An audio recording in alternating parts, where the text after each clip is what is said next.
Bonjour à toutes et à tous et bienvenue sur la chaîne Ingénieur IA. Si c'est votre première fois ici, je suis Akari Souga. Je partage avec vous mon parcours, celui que je suis en train de suivre pour devenir un ingénieur dans le domaine de l'IA. Je vous montre en fait l'ensemble des compétences que je dois absolument maîtriser pour devenir un ingénieur dans le domaine de l'IA. Donc sur la chaîne, vous avez des playlists pour chaque compétence à maîtriser.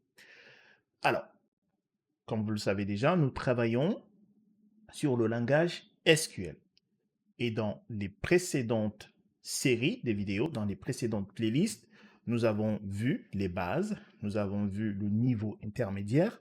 Dans la présente vidéo, nous entrons dans le niveau expert. Et dans ce niveau expert, nous allons commencer par voir comment est-ce qu'on utilise l'union en SQL. Alors, la commande union en SQL est utilisée pour combiner les résultats de deux ou plusieurs requêtes. D'accord? Les requêtes select. OK? Donc, elle va combiner plusieurs requêtes en un ensemble de résultats. La différence, en fait, si vous voulez, entre lorsqu'on a fait du full outer join, là, en fait, ce qu'on était en train de combiner, c'était des colonnes. Avec union, ce qu'on va faire, on va combiner des lignes. D'accord? Alors, on continue la lecture. Donc la union va permettre de combiner les résultats de deux ou plusieurs requêtes select en un seul ensemble de résultats qui comprend toutes les lignes, ce que je viens de dire, individuelles. D'accord? Là, avec union, on va travailler sur les lignes et non les colonnes. OK? Donc, voici les points clés à comprendre sur son fonctionnement. 1.1. Suppression des doublons. D'accord? Ça veut dire quoi? Ça veut dire qu'étant donné qu'on va combiner plusieurs requêtes select, si des informations sont identiques dans, on va dire, deux select, dans ce cadre-là, on va supprimer une des informations. OK? Donc, suppression des doublons. Par défaut, union élimine les doublons. Cela signifie que si plusieurs requêtes retournent les mêmes lignes, ces lignes apparaîtront une seule fois dans le résultat final. OK? Deuxième point important, les requêtes combinées avec union doivent avoir le même nombre de colonnes dans les résultats. D'accord? Et les types de données correspondant dans chaque colonne. OK? Grosso modo, ça c'est un petit exemple ici. Donc, select, colonne 1, colonne 2, from table 1, d'accord? Union, select, colonne 1, colonne 2, depuis la table 2, d'accord? Ici, cette colonne-là doit être de type de données. Ça veut dire quoi? Que si la colonne 1 est de type entier et que la colonne 1 ici dans ce select-là, d'accord, est de type texte, dans ce cadre-là, on aura un problème. D'accord? Il faut absolument que cette colonne-là et celle-ci soient de même type. Premièrement, OK? Et on ne peut pas avoir, par exemple, juste pour vous montrer, ici, dans une des requêtes, donc on va dire colonne 3, et dans la deuxième requête, ici, on a que deux colonnes. Dans ce cadre-là, ça ne marche pas. On doit avoir exactement le même nombre de colonnes entre nos deux requêtes. D'accord? Donc, si j'ai colonne 3 ici, il me faudra également, obligatoirement, avoir colonne 3 dans la requête, dans la deuxième requête ici. OK?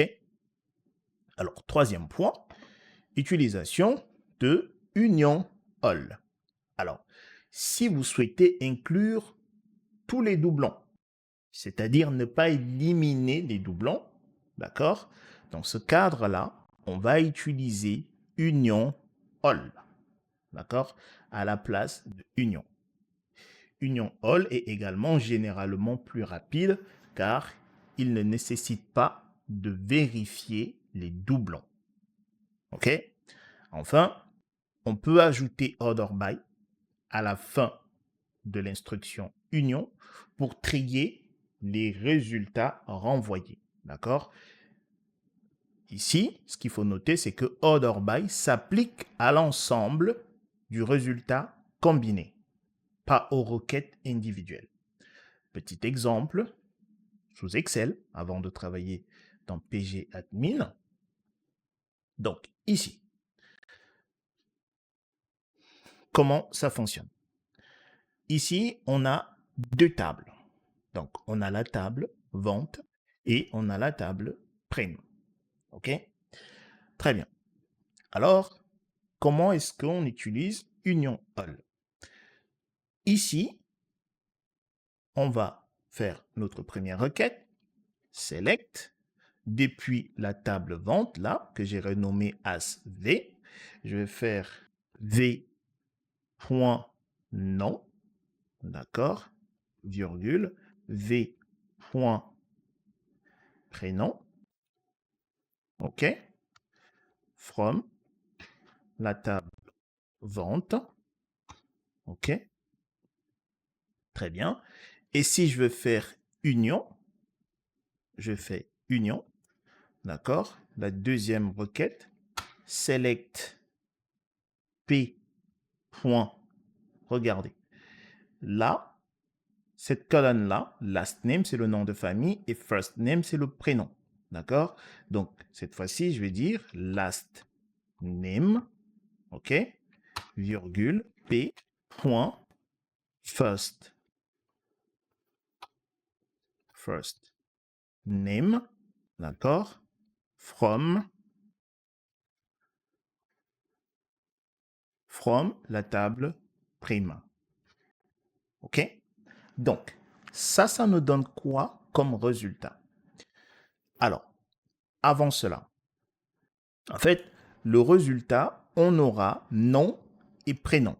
D'accord? Le résultat de notre requête. Donc, ici, pourquoi est-ce qu'on n'a pas last name et first name?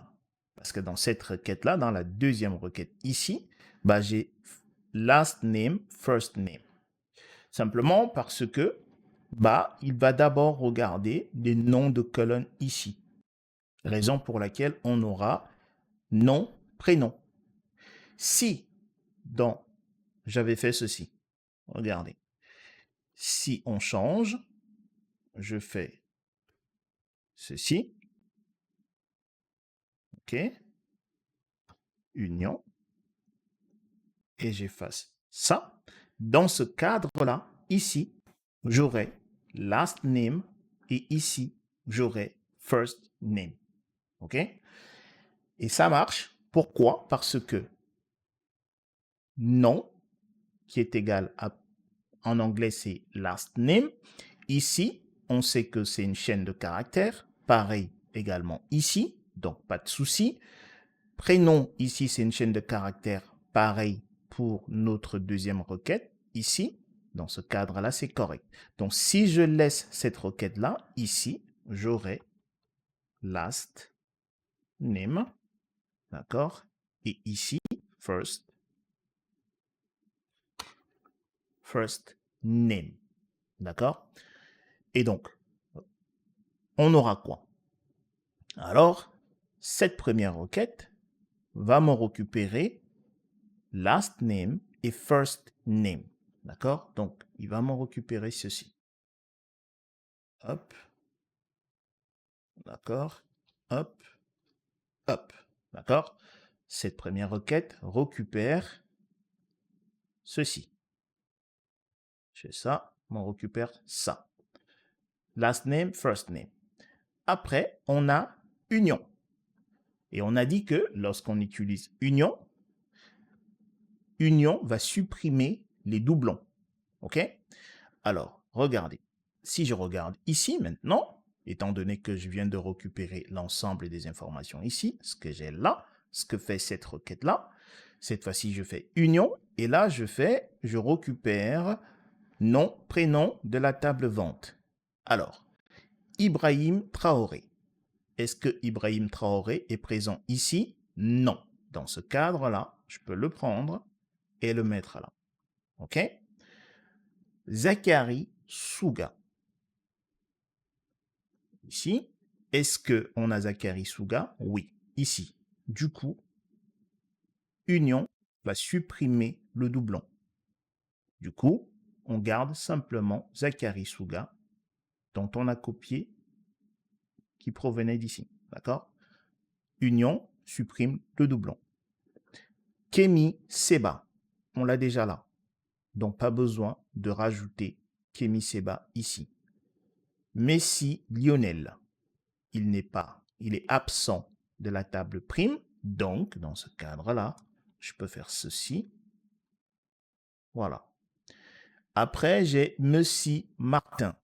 Il est déjà là. OK? Donc, je ne le rajoute pas ici.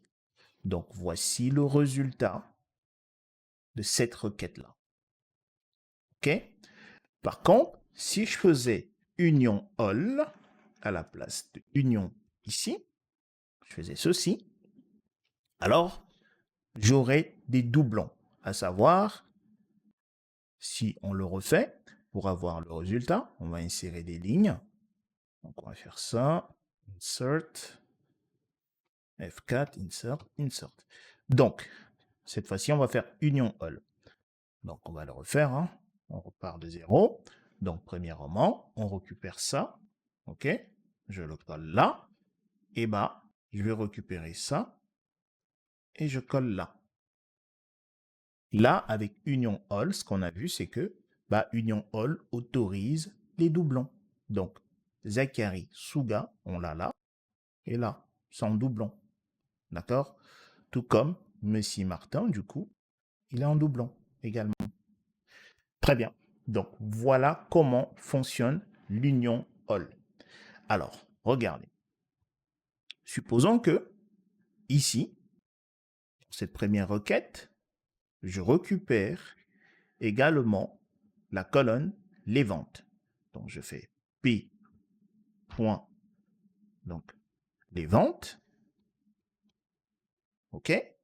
Dans ce cadre-là, ça produit une erreur.